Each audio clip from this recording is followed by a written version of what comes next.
Welcome back to the 411 on Tech. Amazon just recently released an updated streaming stick, the Fire TV Stick 4K Max, and we picked one up to review for the channel. We're going to see how this streaming stick performs with 4K video playback, what audio and video formats are supported. We will look at the smart home integration of the streaming stick and the overall user experience. So let's get into it right after this.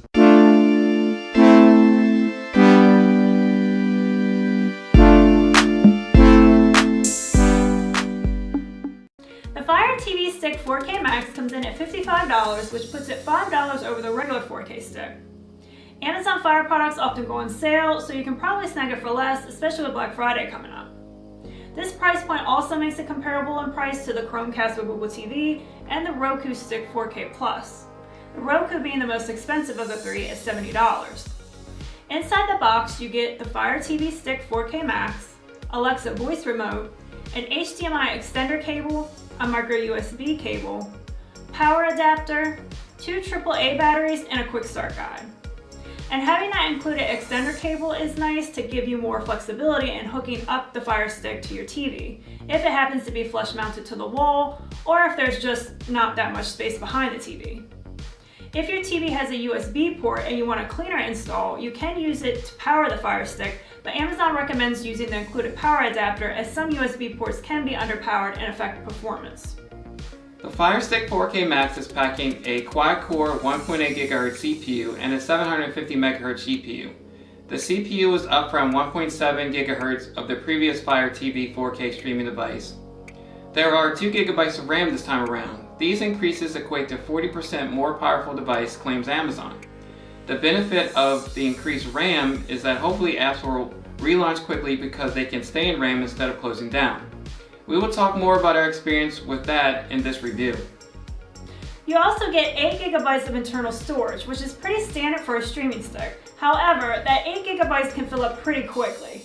Taking a look at storage in the settings, after the operating system, you're only left with about 5 gigs, and after only installing a few additional apps, we were down to a little more than 2 gigs left. So if you also plan on installing a lot of games, 8 GB of storage will likely not be enough. You can, however, add external storage via an OTG cable, like this one, that you can attach to the Fire Stick via the micro USB port and add a thumb drive. With the Fire TV Stick 4K Max, you get Wi-Fi 6, which Amazon markets as one of the major upgrades for this new streaming stick. But you will need a Wi-Fi 6 router, and although having Wi-Fi 6 with a device this cheap is nice, since the recommended internet connection speed for most streaming services cap out well below what Wi-Fi 5 is capable of, you won't be really benefiting from having it unless you have a lot of devices on your home network, and especially if they are all hogging the same Wi-Fi channel. And the streaming stick is running Fire OS 7, which is based off of Android 9. Now on to design. The Fire TV 4K Max is a rectangular black stick with a matte black finish and a glossy Fire TV logo and Amazon smiley face on the front. You also have the HDMI male connector at the top, so you can plug it into the HDMI port on your TV or monitor. And then you have the micro USB port on the side for power. It would have been nice to see USB Type-C port though, especially if you're planning to sideload apps or add external storage for higher data transfer. The remote has the same matte black finish with that glossy Fire TV logo at the bottom, and it's a pretty standard remote. Now this is an Amazon device, so at the top you have a bright blue Amazon Alexa button for utilizing voice controls. You do have to press and hold the button to speak commands. If you want hands-free Alexa, you would have to get a Fire TV Cube, which is $120. But having Alexa with this device is nice for quickly searching for media and for normal things you would ask for Alexa, like what's the weather, sports scores, things like that. And you get visual information displayed on screen. You can also use Alexa for media playback commands to play, pause, or navigate through content and to control compatible smart home devices. At the bottom of the remote are dedicated buttons for Prime Video, Netflix, Disney Plus, and the Hulu app. There is a Live TV button, which brings up a guide for free IMDb TV programming. However, you can configure the Live TV button to pull content from services such as Sling TV or YouTube TV, and block the IMDb programming, making the Live TV button your dedicated Live TV streaming service button. The remote automatically controls the volume and power on our LG C7. And you can also use the remote to control other IR devices. functions like power and volume. The setup process to add additional devices is lengthy, however. The payoff after you get it all set up is that you can do things like ask Amazon Wake Word to power on your home theater setup. You get some nice smart home integration with this streaming stick, and as I mentioned, you can use Alexa to control your devices. If you're deep into the Amazon ecosystem and have something like a Ring doorbell, an awesome feature is Live View Picture-in-Picture. So if someone rings the doorbell, you will get a pop-up that displays a live view from your Ring doorbell. You have the option to make it full screen or keep it as picture-in-picture, and you can talk to the person at the door by holding down the Alexa button while you talk. You can also use that Alexa button and ask it to show you the front door, as well as any Amazon-supported smart security cameras like Ring, Blink, and Nest Cams. If you're in the Google ecosystem, the Chromecast with Google TV allows you to view the feed from a Nest Cam, but you don't get picture-in-picture, so this is definitely a really nice bonus and something we'll be using a lot. Via the Alexa integration, you can control smart lighting and other Alexa-supported smart home devices. You can also use Alexa to search for TV shows and movies. The search did well showing me a selection of Marvel movies, but didn't do well with showing me a selection of Disney movies. Another handy feature is using the voice search feature to look for apps to install instead of doing a typing search. Now let's talk about the Fire TV interface. As I mentioned earlier, this streaming stick is running Amazon's Fire OS 7 operating system, which is based on Android 9. You'll notice right away that the interface is very Amazon focused. You have 3 main tabs at the top: Home, Find, and Live. Home has all your recommended content and apps, Find is where you can search for content, and Live is for all you cord cutters out there where you can access all those cable TV alternative apps like Hulu, YouTube TV, and Sling TV. And you also have that live TV guide Damien mentioned earlier to see what's on. On the home screen, you have ads at the top, followed by a sponsor section, and then a recently watched section. After that is a number of recommended sections throughout the home menu. Most of the recommended sections pull from Prime Video, however there are recommendations from other apps like Netflix and Hulu. But again, the focus is very much on Prime content, and that's also the case when you're searching for content to watch. So Amazon is really heavy on advertising and recommendations here, especially based on their services. And it makes for a very cluttered and chaotic user interface. I'm personally not a fan of the interface whatsoever. I like a very clean and organized look where just my apps are displayed, so I'm not a fan of the in-your-face advertisements. Google TV has started to push advertising as well on their home screen. We have the Shield TV, and now you see ads at the top, but it's nowhere near as bad as with this interface. The Fire TV 4K Max can run all the major streaming apps like Amazon Prime, of course, Netflix, Hulu, HBO Max, and Apple TV. You can have up to 6 apps displayed on the home screen, and you can rearrange the order of them to select the 6 you want to see. But just to see all of your apps, you have to go over to the right and click on the Apps and Channels icon. Even that, though, is cluttered with channels that are in the cloud and aren't even installed on the device. So to see just installed apps, you have to go down and click on the app library and then click on Installed on this TV. You do have the option to remove or hide apps and channels. To do so, with the app highlighted, hold down the menu button on the remote and a sub-menu will pop up giving you access to those options. But if you ask me, that's just too much clicking around.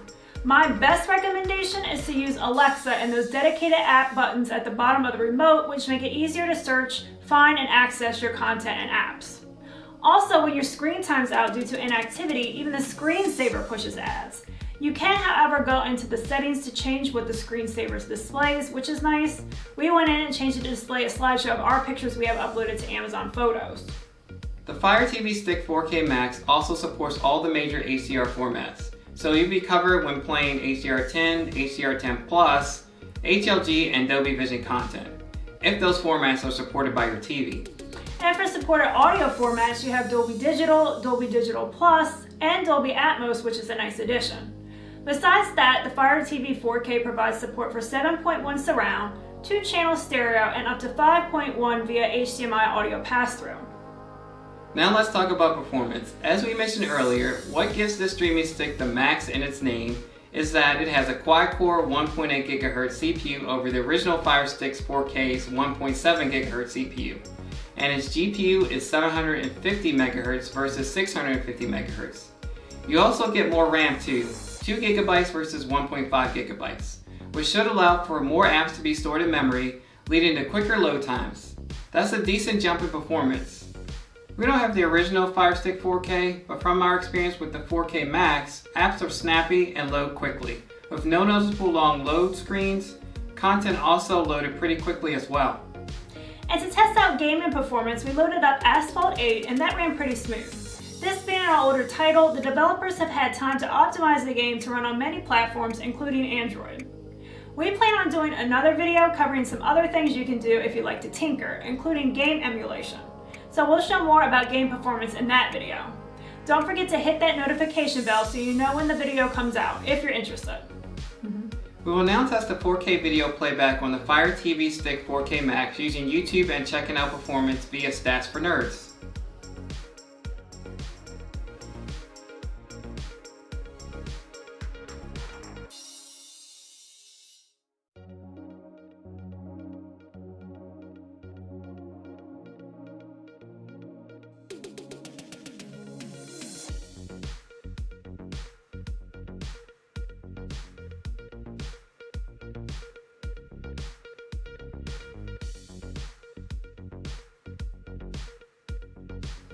So now on to final thoughts.